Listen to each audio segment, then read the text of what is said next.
ముందుగా అందరికీ నమస్తే, అస్సలాము అలైకుం, వందనాలు.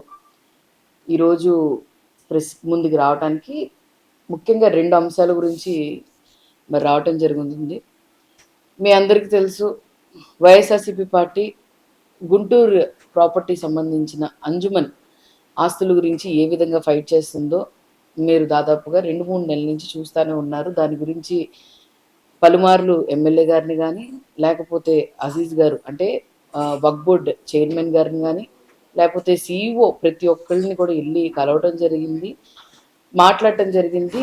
ఎక్కడా కూడా ఒక స్పందన లేదు, ఎక్కడా కూడా. ఎందుకనంటే మేము ఎలాగో దాన్ని తీసేసుకుంటాము, మేము ఎవరి మాట వినము, మాకు అనవసరం.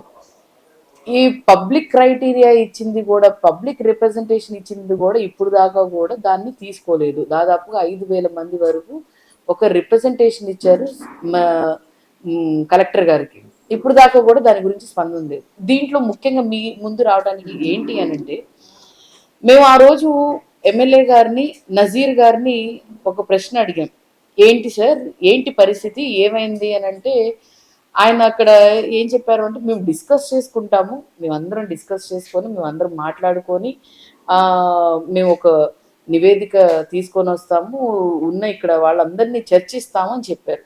చర్చ ఏమైంది, ఎవరు చేస్తున్నారు, ఎవరితో చేస్తున్నారు, ఇప్పుడు దాకా 1 నెల పైనే అవుతుంది, కానీ దాని మీద ఆన్సర్ లేదు.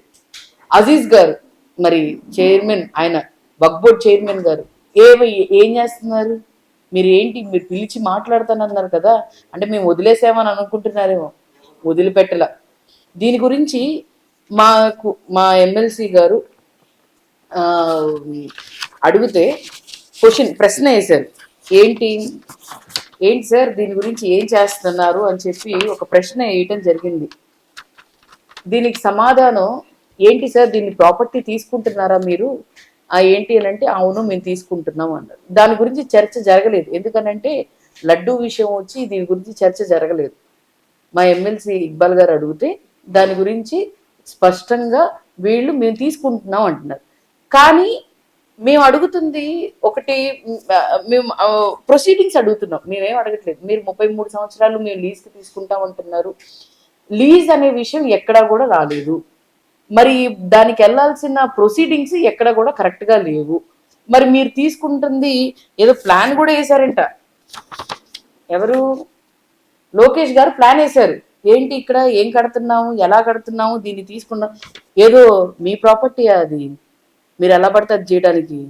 ఏం మైనార్టీలు లేరంటారా, మీకు కూడా రేపటి రోజు ఎలక్షన్ రాదంటారా, లేకపోతే మైనార్టీ ఓట్లతో మీరు గెలవలేదంటారా? నాకు అర్థం కాదు ఈ ప్రభుత్వానికి. ఏదో మేము వాళ్ళని ఎలాగైనా మోసం చేయొచ్చు. నిజంగానే ఎంపీ గారు, ఎమ్మెల్యే గారు ఇక్కడికి వచ్చి మరి చంద్రబాబు నాయుడు గారు మైనారిటీలకు అండగా ఉంటాము, చేస్తామని చెప్పి గెలిచిన దగ్గర నుంచి 4% రిజర్వేషన్ లేదు, వక్ఫ్ బిల్కేమో మీరు మద్దతు ఇచ్చారు. మరి అలాగే ఈ రోజు 71.57 ఎకరాలని కాజేస్తున్నారు. 2,233 ఎకరాలు మల్లైపాలెంలో ఉన్న ఇవన్నీ ఏం చెప్తున్నారు, development, IT park, industrial park, ఇవన్నీ ఏంటంటే పేర్లకి మాత్రమే, ఎక్కడా కూడా చేసే పరిస్థితిలో లేదు ఈ కూటమి ప్రభుత్వం. ప్రజలకు ఈ రోజు ముందుకు రావడానికి కారణం మీకు వాళ్ళ గురించి తెలియటానికి మీ ముందు వచ్చి పెట్టడం జరుగుతుంది. మరి ఈ విధంగా పరిపాలన చేస్తున్నారు, మైనారిటీల్ని మోసం చేస్తున్నారు. మైనారిటీలకి అండగా ఉన్న జగన్మోహన్ రెడ్డి గారు కన్నా ఇంకా మిన్నగా చేస్తారని చెప్పి మీకు అవకాశం ఇస్తే ఈ రోజు మైనారిటీ గొంతుల మీద వాళ్ళని నొక్కి, అది కూడా కాళ్ళతో. ఎందుకనంటే మీకు ఎన్నోసార్లు చెప్పారు, మళ్ళీ మేము కొనే పరిస్థితిలో లేము, మాకు అంత స్తోమత లేదు, మైనారిటీలకు అంత స్తోమత లేదు, మేము ఆర్థికంగా ఎవరు బలపడలేదు. మీరు నిజంగానే చెయ్యాలి అని అనుకుంటే ప్రొసీడింగ్స్ ప్రకారంగా పోండి. ఎందుకు ప్రొసీడింగ్ ప్రకారంగా, ఎందుకు ముసుగులో గుద్దులాట్లుగా చేస్తున్నారు ఈ ప్రభుత్వం? నిజంగానే ఇక్కడ ఎమ్మెల్యేకి చిత్తశుద్ధి లేదు, 1 టైం ఎమ్మెల్యే అని అర్థమైపోయింది. ఈవీఎంతో గెలిచాను అని చెప్పి ఆయనకు అర్థమైపోయింది. అందుకోసం నేను ఓట్లతో గెలవలేదు, చేయలేదు, నేను ఎవరికైనా భజన చేయాలి అని అంటే ఈవీఎంలకే నేను భజన చేయాలి, ఈవీఎంల వల్ల గెలిపించిన వాళ్ళకి నేను భజన చేయాలి అని చెప్పి ఆయన వాళ్ళ చుట్టూ తిరుగుతున్నారు తప్ప ఇక్కడ లోకల్లో అరే నిజంగా నేను అంజుమన్ ప్రాపర్టీయే తరతరాలకి నాకు ఇదే నన్ను ఇక్కడ ఉన్న వాళ్ళందరూ ఇది చేస్తారు అని చెప్పి ఎక్కడా కూడా ఎమ్మెల్యేకి చిత్తశుద్ధి లేదు. మరి ఈ విధంగా పాలన చేస్తుంటే ఏంటి మీకంటే భయం లేదా? మళ్ళీ 5 సంవత్సరాలు వచ్చిన తర్వాత మీరే వస్తారని చెప్పి ఏమైనా మీకు కాన్ఫిడెన్స్ ఉందా? అంటే మళ్ళీ ఈవీఎంలకు పూజ చేద్దామని అనుకుంటున్నారా? ఈ విధంగా పరిపాలన చేస్తున్నారు. ఏం మెసేజ్ ఇద్దామని? ఇక్కడ ఉన్న మైనారిటీలు దాదాపుగా మీరు చూసుకుంటే 60,000 మంది మైనారిటీలు ఓన్లీ 1 టౌన్ లో ఉన్నారు, 30,000 మంది మైనారిటీలు 2 టౌన్ లో ఉన్నారు. ఈ ప్రాపర్టీ సంబంధించి దాని మీద వచ్చిన ఆదాయం సంబంధించి ఇక్కడ వాడతారు, చేస్తారు, అన్ని చేస్తారు. నేను ఒకటి అడుగుతానండి, మీకు ఆర్థికంగా బలపరచడానిక ఇక్కడ మైనారిటీలు అందరూ ఓట్లేసి గెలిపించింది మిమ్మల్ని? ఆయన ఇంకో ఈ విషయం ఒకటైతే మళ్ళీ అంజుమందే, నేను వెళ్ళటం కుదరలేదు కానీ ఒక మాట చెప్తాను చూడండి. అంజుమన్ ఈద్గా ఎంత పవిత్రం అండి, ఎంత ఇంపార్టెంట్ అండి. ఏంటి మీరు కూడా ఒక మైనార్టీయే అన్నా, గుర్తుపెట్టుకోండి అన్నా, మీరు ఒక మైనార్టీ అన్నా. ఈద్గా ప్లేస్ లో పర్మనెంట్ స్ట్రక్చర్ వేస్తున్నారే, మీ విఘ్నతకే వదిలేస్తున్నాం. నిజంగానే మీకు ఏం అనాలో కూడా అర్థం కావట్లేదు. ఎలా ఉందంటే బర్రెగొడ్డు మీద వర్షం పడినట్టుంది పరిస్థితి. గుంటూరు తూర్పులో ఎమ్మెల్యే లేడు, చాతకానోడు, ఎమ్మెల్యే దద్దమ్మే, ఎమ్మెల్యే ఏం చెప్పినా, నూరి ఫాతిమా చెప్పినా నాకు అనవసరం, నా డబ్బులు నాకు కావాలి, నేను నింపుకోవాలి, నేను 1 టైం ఎమ్మెల్యే సంపాదించుకొని పక్కకు పోవాలి అనేది తప్ప ఇంకొక మాట ఏమైనా వస్తుందో చెప్పండి నాకు ఒక్కసారి. మంచోడు రా బాబు ఎమ్మెల్యే, ఏదైనా చేస్తున్నారా ఎమ్మెల్యే? రోడ్లు డ్రైన్లు అంటే నేను ఒకటి అడుగుతానండి. మొన్న కమిషనర్ గారి దగ్గరికి వెళ్ళానండి, నేను కూడా వెళ్ళొస్తే రోడ్లు డ్రైన్లు అనవసరమైన చోట్ల మీకెవరు జేబులు నింపుతున్నారో వాళ్ళ దగ్గరికే వెళ్తున్నారు తప్ప, వాళ్ళ దగ్గరికి వేస్తున్నారు తప్ప, నిజంగానే ప్రజలు చిత్తశుద్ధి ఉంటే ఇప్పుడు దాకా పీకల వాగు ఎందుకు కంప్లీట్ చేయలేదండి? సరే ఆ విషయం అంతా పక్కన పెట్టండి. ఈద్గాలో మేము చెప్తుంది ఒకటే, మీరు ఏదో పర్మనెంట్ స్ట్రక్చర్ వేశారు చూడండి, ఒకవేళ ఒక 1 వీక్ లో అంటే రంజాన్ నమాజ్ చదివే ముందు తీయకపోతే నాకు లా అండ్ ఆర్డర్ గురించి సంబంధం లేదు. నేను చెప్తున్నాను, ఖచ్చితంగా పగలగొట్టకుండా మేము వదిలిపెట్టాం. అది కూడా చెప్తున్నాను, మీకు హెచ్చరిస్తున్నాను.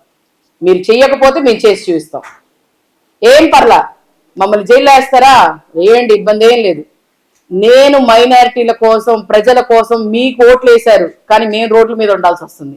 ఆ పరిస్థితి తీసుకొని వచ్చారు మీరు చేస్తే స్వచ్ఛందంగా ఎవరికి ఇచ్చారో మీ జేబులు నింపే ఎవరో ఒకళ్ళు ఉంటారు కదా, అదెవరో హోటల్ కోసమే దేనికోసమే తీసుకున్నారు కదా, అది మీరు తీయించండి. తీయిస్తే ఇజ్జత్ ఉంటుంది, కొంచెం వాల్యూ ఉంటుంది. మీరు తీయించకపోయారా, ఆ డబ్బులు ఏమంటారంటే ఆ డబ్బులు మేము సంక్షేమం కోసం వాడుతున్నారు. ఏం వాడుతున్నారయ్యా మీరు? ఏం వాడుతున్నారో చెప్పయ్యా ఒకసారి లెక్క తీసుకుండ్రా, మినిట్ బుక్ తీసుకుండ్రా. మీ దగ్గర ఉన్న మీ అంజుమన్ ప్రాపర్టీకి సంబంధించిన మీ దగ్గర ఉన్నవి ప్రతి ఒక్కటి బయటికి తీసుకుండ్రా. చర్చకి రండి, మేము రెడీ, మేము ముందు కూర్చుంటాం, చర్చకు రండి. ఇప్పుడు దాకా ఏదో కమిటీ పెట్టి మాట్లాడతానని చెప్పిన వ్యక్తి ఏంటి 29వ తారీఖున డిసెంబర్ 2025లో ఏమన్నారంటే IAS IPS ఆఫీసర్లు ఎవరెవరు మైనార్టీలు ఉన్నారో వాళ్ళందరితో పాటు కూర్చొని సమీక్షగా ఏం చేస్తానని నేను చెప్తానని చెప్పాడు. ఒకసారి అయిపోయింది, స్వాహా. నెక్స్ట్ మళ్ళీ మొన్న మేము అంజుమన్ రోజులు అడిగితే ఆ రోజు అందరినీ కూర్చోబెట్టి మాట్లాడతామని చెప్పి స్వాహా. వదిలేస్తాం అనుకుంటున్నారేమో, వదిలిపెట్టాం. లా అండ్ ఆర్డర్ కోర్టు ద్వారానే వెళ్తున్నాము. అలాగే ఇంకా రాబోయే కాలంలో కార్యాచరణలు ఖచ్చితంగా ఉంటాయి. ఇంకో విషయం ఏంటంటే నేను మళ్ళీ ఇంకొకసారి చెప్తున్నా, మీరు ఒకవేళ చేయకపోతే, అది మీరు తీయించకపోతే, ఏదో షెడ్లు వేశారు, కార్ షెడ్లు వేశారు, పోనీలే ఏదో ఇన్కమ్ వస్తుంది కదా, ఏమైందిలే, మా ఎమ్మెల్యే గారు అసలే పేదవాడు, మా ఎమ్మెల్యే అసలే సంపాదించుకోవాలి, ఆయన టార్గెట్ 200 కోట్లు ఉంది, ఆయన టార్గెట్ ఇది ఉంది, మరి ఆయన ఒక అవకాశం ఇద్దాలి, పాపం ప్రజలు ఆయన ఖర్చు పెట్టి మరి బాగా ఇబ్బందుల్లో ఉన్నాడే అని చెప్పి అనుకున్నాం. కానీ అలా అని మితమీరిపోతే మాత్రం ఊరుకునే ప్రసక్తిలో మేము లేము. ఇంకో విషయం ఏంటి అంటే గుంటూరు తూర్పు నియోజకవర్గంలో మరి ప్రతి చోట కూడా మరి ఎమ్మెల్యే గారు చాలా చక్కగా చేస్తున్నారు, మా ఎమ్మెల్యే గారు సూపరు, మా ఎమ్మెల్యే గారు డూపరు అని చెప్పుకొని తిరుగుతున్న పెయిడ్ బ్యాచ్ ఏ బ్యాచ్, నేను ఒక మాట చెప్తాను చూడండి. కుక్కలు ఉన్నాయండి, కుక్కలు ఉన్నాయి, ఎవరు పట్టించుకుంటున్నారు? ఎవరు డబ్బుల గురించి ఆలోచిస్తున్నారు తప్ప కుక్కలు ఉన్నాయి, ఎవరు పట్టించుకోవట్లా. ప్లస్ ఇంకోటి స్ట్రీట్ లైట్లు అంటున్నారు, ఉన్న చోట్ల వెళ్ళి ఏం ఫోటోలు దిగుతాయా? లేని చోట్ల మేము అంటుంది, ఉన్న చోట్ల ఉంటాయి, ప్రతిసారి ఉంటాయి, లేని చోట్ల ఎక్కడ ఉన్నాయి చూడండి అంటున్నాం. ఇంకో విషయం, మరి ఎమ్మెల్యే గారు గుంటూరు తూర్పు నియోజకవర్గంలో మాఫియా జరుగుతుంటే ఏం చేస్తున్నారు? Ration mafia.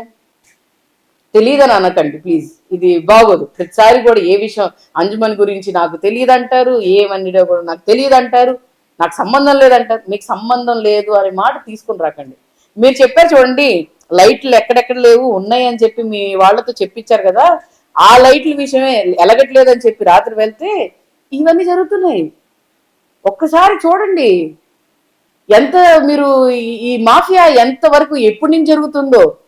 పేదవాడు తినాల్సిన భోజనాన్ని మీద కూడా మీరు ఇస్తుందే అంతంత మాత్రం, వాళ్ళ కడుపు మీద కూడా కొడుతున్నారు అని అంటే అసలు ఏ విధంగా ఉంది మీ పరిపాలన? గుంటూరు తూర్పులో నాశనం చేసి పెడుతున్నారు, నాశనం. ప్రజల్ని పట్టించుకోరు, నియోజకవర్గాన్ని పట్టించుకోరు, ప్రజల సమస్యల్ని పట్టించుకోరు. ఆఫీసులో నేను కూర్చుంటానండి, ఆఫీస్లో అందరం కూర్చుంటాం. ఆఫీస్లో కూర్చున్నంత మాత్రం పనులు జరగవు, రోడ్డు మీద ఉండాలి, వెళ్ళాలి. మీరు గత ఎమ్మెల్యేస్ని ఒకసారి క్రైటీరియా తీసుకోండి, అందరినీ పక్కన పెట్టేస్తే ఏం ప్రయోజనం? ఒకసారి ఇవన్నీ దృష్టిలో పెట్టుకొని అంజుమన్ గురించి మాత్రం మీరు ఖచ్చితంగా దాని గురించి వినతి పత్రం ఇవ్వండి. ఏంటి ఇప్పుడు దాకా ఏం జరిగింది? ఇవ్వలేకపోయారా? You are a failed government. Plus దాని గురించి మేము లీగల్ గా వెళ్తాం, ఖచ్చితంగా దాని నుంచి నోటీసులు మీకు వస్తాయి, చేస్తాయి. దాని గురించి సెకండరీ ఎవరైనా తీసుకున్నా కూడా, నేను చెప్తున్నాను, ఎవరైనా తీసుకున్నా కూడా రానున్న రోజుల్లో పరిగెత్తిస్తాం. అక్కడి నుంచి ఎవరెవరు 3 సంవత్సరాల్లో మీరు కట్టేది లేదు, సచ్చేది లేదు, ఖచ్చితంగా పరిగెత్తిస్తామని చెప్పి తెలియజేస్తున్నాను.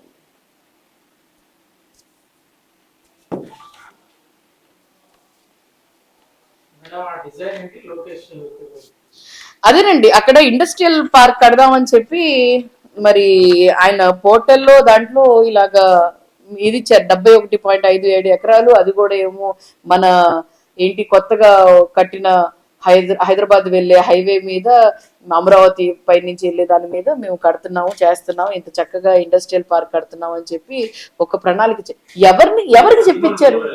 అంజుమన్ భూములే. ఇది చూసుకోండి ఈజీగా, ఇక్కడ ఏం చెప్పలేదు. అది మేము అంటుంది, మేము అడుగుతున్నదే స్పష్టత లేదు, అందుకోసం వినతి పత్రం ఇవ్వండి అంటున్నా నేను.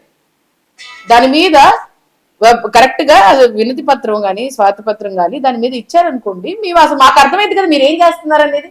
ఇప్పుడు దాకా క్లారిటీ లేదు. క్లారిటీ లేని విషయం గురించి మరి ఎందుకు లోకేష్ గారు అంత ఇదవుతున్నారు నాకు అర్థం కావట్లేదు.